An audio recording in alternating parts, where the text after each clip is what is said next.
Hi everybody, welcome again to another episode of Fish Keeping Jamaica. Welcome to my channel. Right now I'm kind of sounding a little bit weird because I'm under the weather. I think I've got the flu. It knocked me out really bad and I had to seek medical attention. Okay, so this is another share with regards to the Elodea Densa. And as I proceed into the share, let's look at the background as to why I am focused so much on the Elodea Densa, right? I shared with you in the last video, well, in a video, in an expository video in which I did a few weeks ago, if not months, regarding Elodea Densa, right? You by now you have been scrolling through my video, my playlist, and you would have seen my earlier videos, wherein which I use several plants, excluding Elodea Densa. Stay tuned.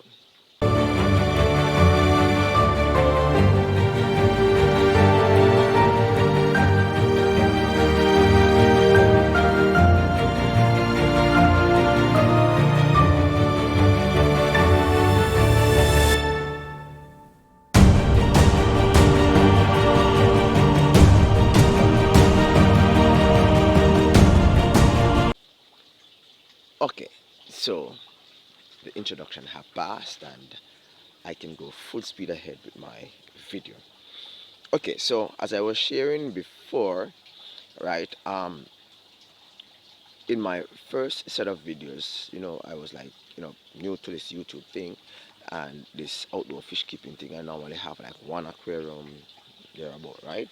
But being in the space of YouTube, I I try my very best to highlight the best and actually put forward possible ideas. And so I started to do fish keeping outside, in which I have roughly about 18 of these containers lined up, right? And seven of 270 gallon in total, 1,000 liters of water within you know within a set space. But before I started off with probably about 18 of these first, right? I started using what I call it now, water lily, hyacinth water lilies, and I had problems with the hyacinth water lilies because I normally keep goldfish and koi in these small containers, and before they graduate to that, right? That's a thought.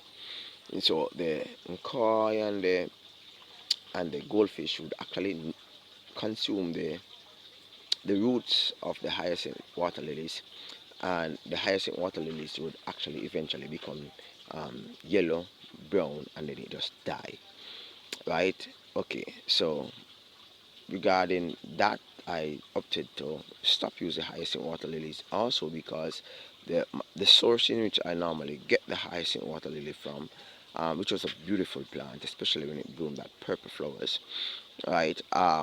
It was being heavily polluted by a stream that was coming from a nearby community, so I stopped using it.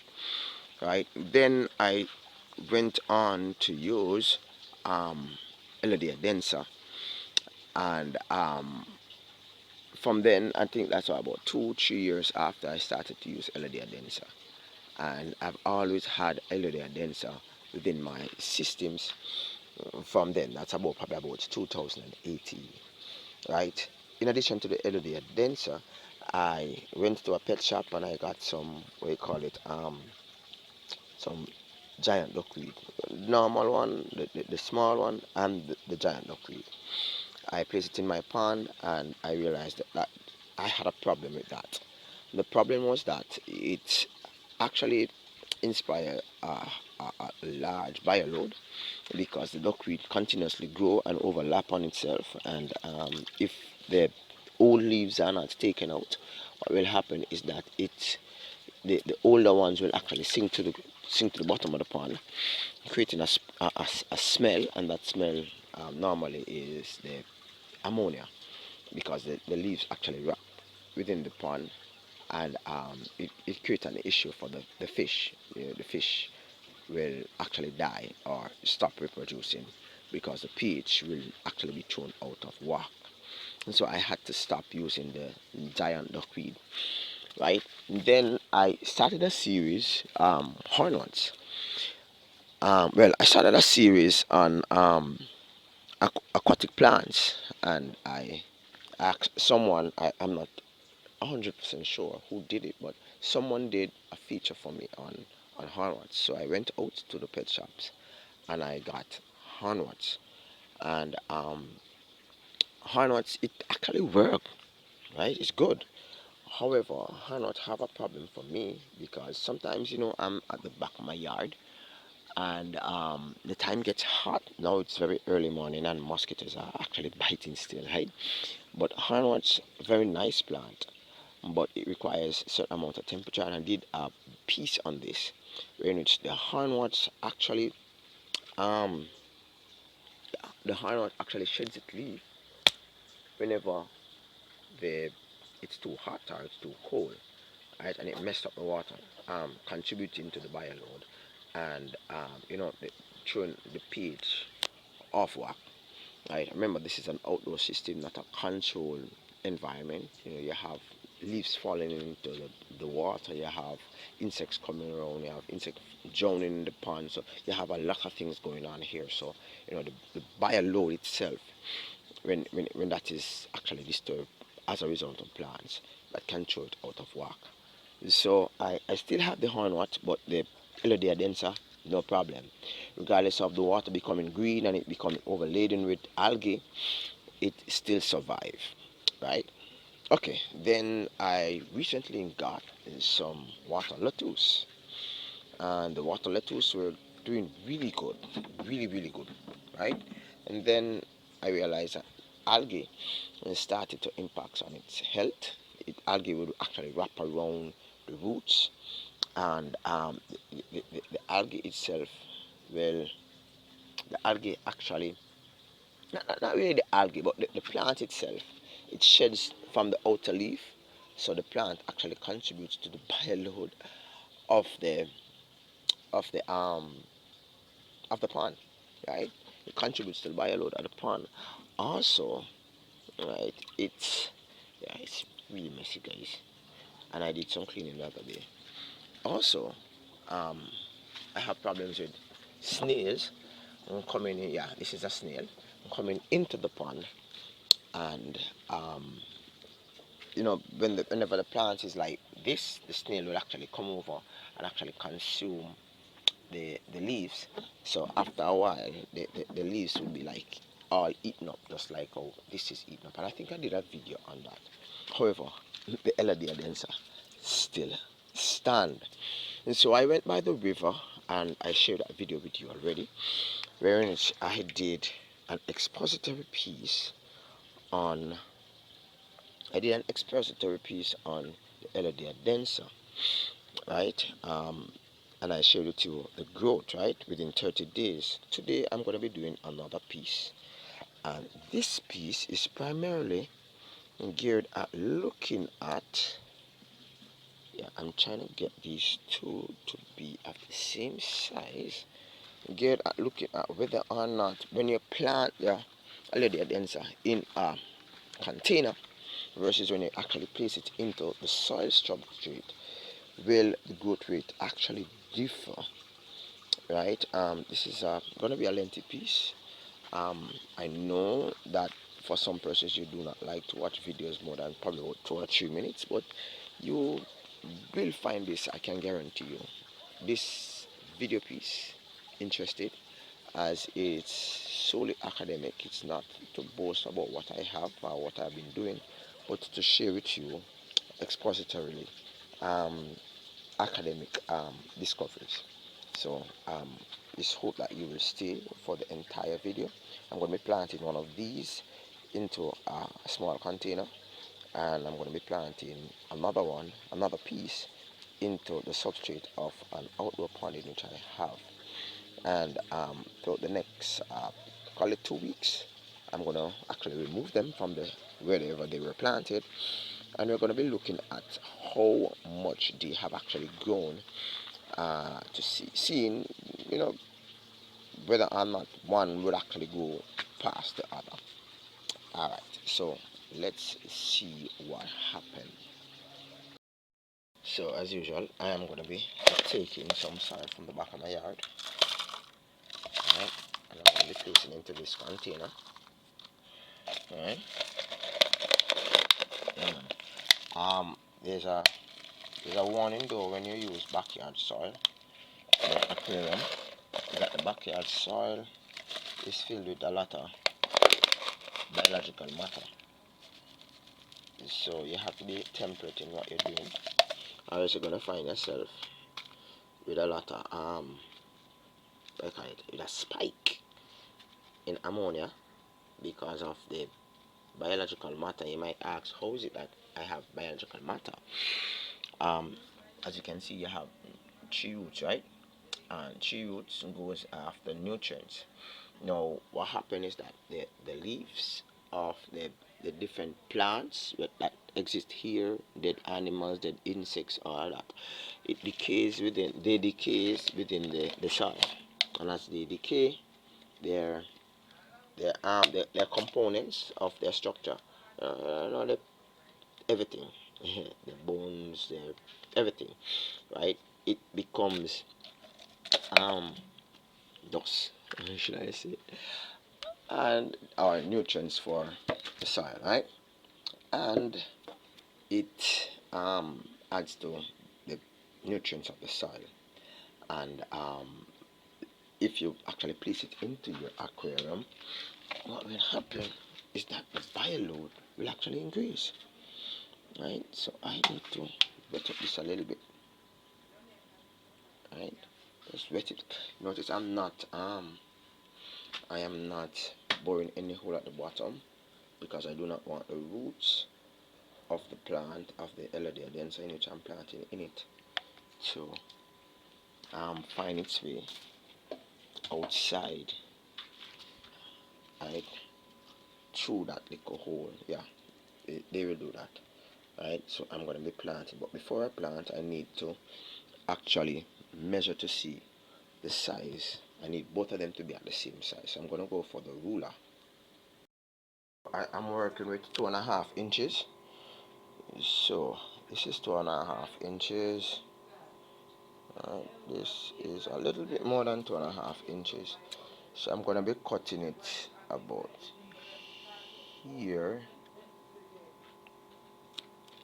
Alright, so both pieces are 2.5 inches.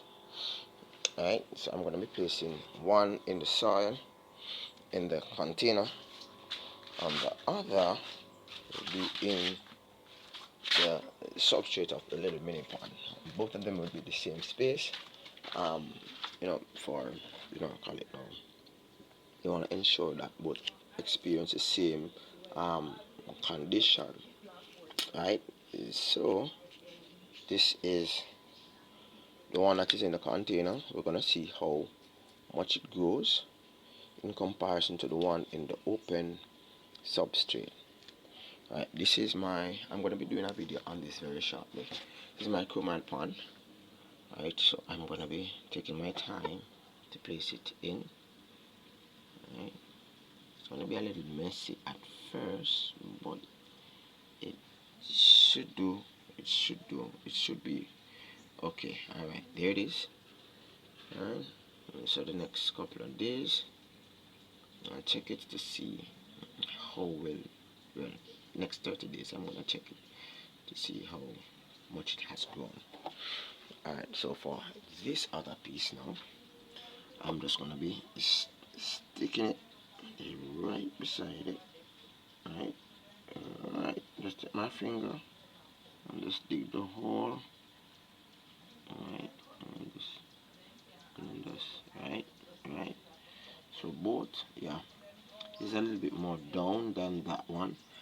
However, it shouldn't call it now impact on how much they grow.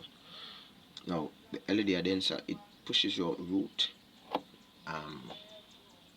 from wherever you plant it, so you can cut it at any point. You can cut it very small, you can cut it very large. The root will actually come once the stem is actually um, green. So we're going to sit here, we're going to be watching it for the next 30 days, and we're going to see what happens. So this is in a container, this is in the open pond. And we're trying to see how much it has grown. Both are 2.5 inches in length, and yeah, let's see.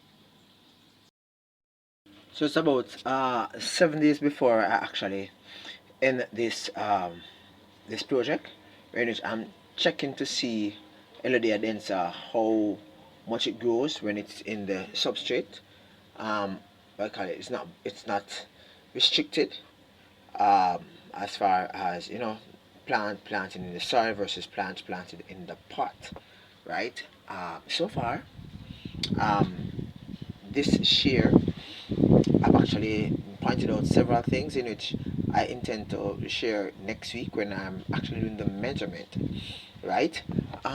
But I wanted to point this out is that this 2.5 or 2.5 inches Elodea Densa that I placed here is roughly nearly, you would say, roughly about 10 inches in length. Alright, this is the one that is planted in the substrate, and this one which is planted in the pot, right, is planted in the pot roughly probably about 6 inches, right? I planted a few more pieces after probably about the second week, so this is not into the mix, only this, right? But as you can see with this Elodea Densa,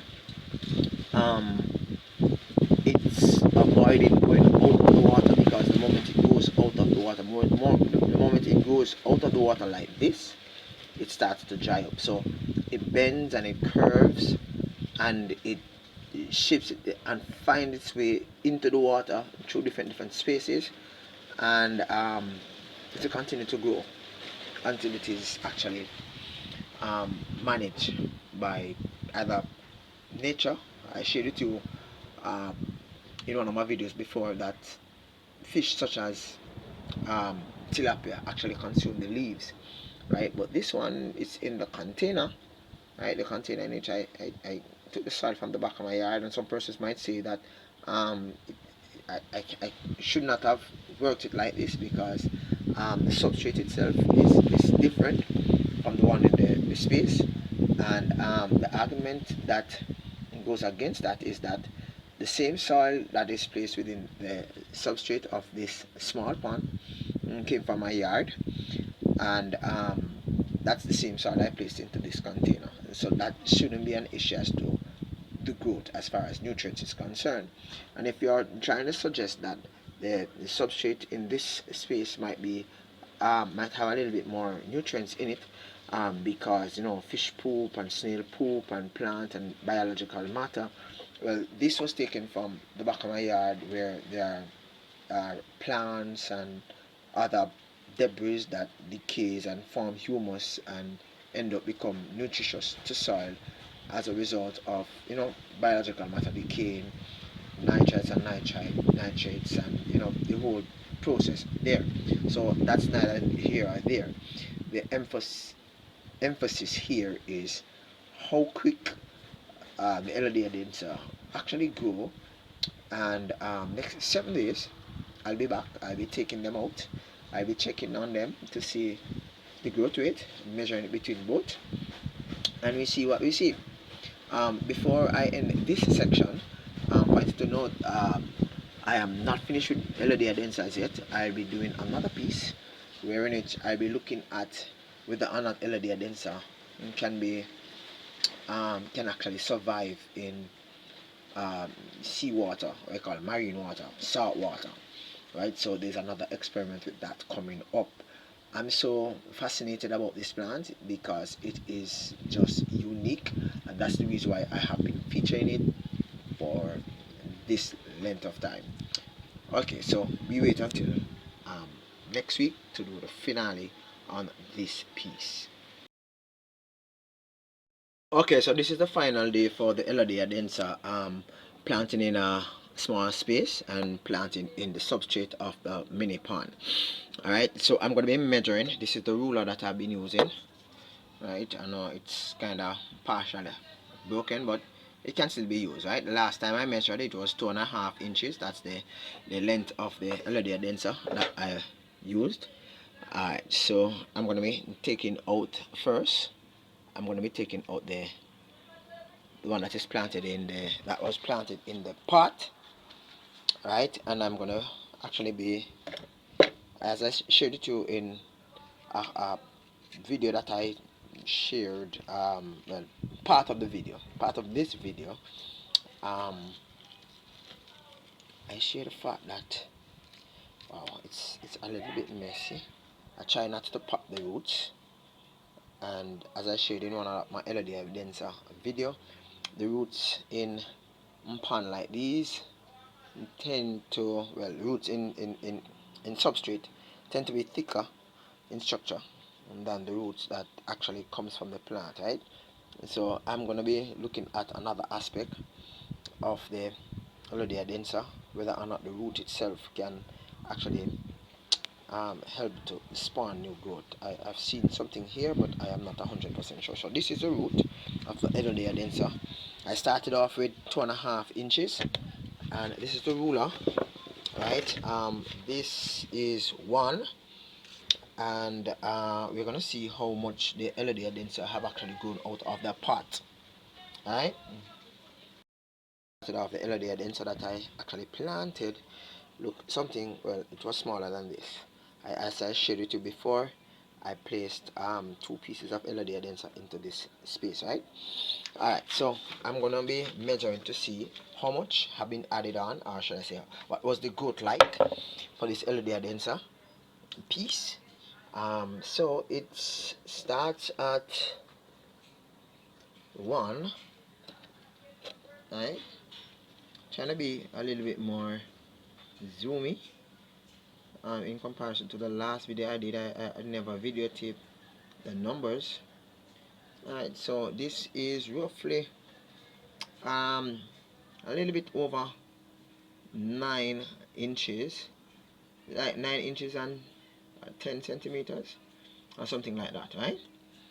Alright, cool. So it looks small in this space, but it's really 9. So 9 minus 2.5, so it grows roughly 6.5 inches in length. Now let me see if I can get the one that's in the substrate. I'm trying not to. Oh, the roots are actually popping.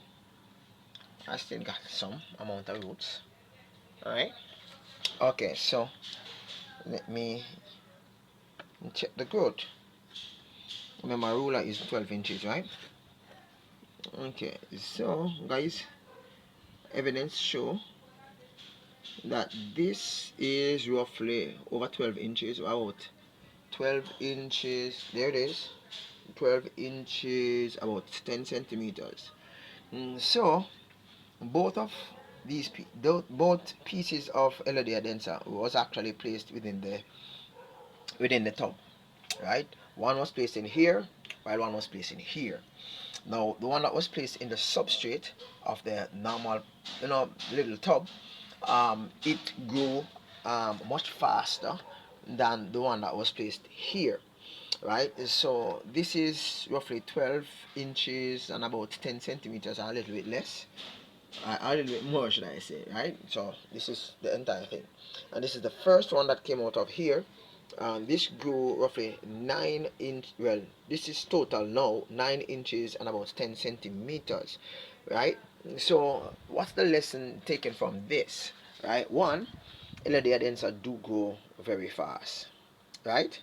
Two, if you want to restrict the length, or should I say the growth rate of Elodea Densa plant within your aquaponics space. Why do I use aquaponics? I mean aquatic space, right?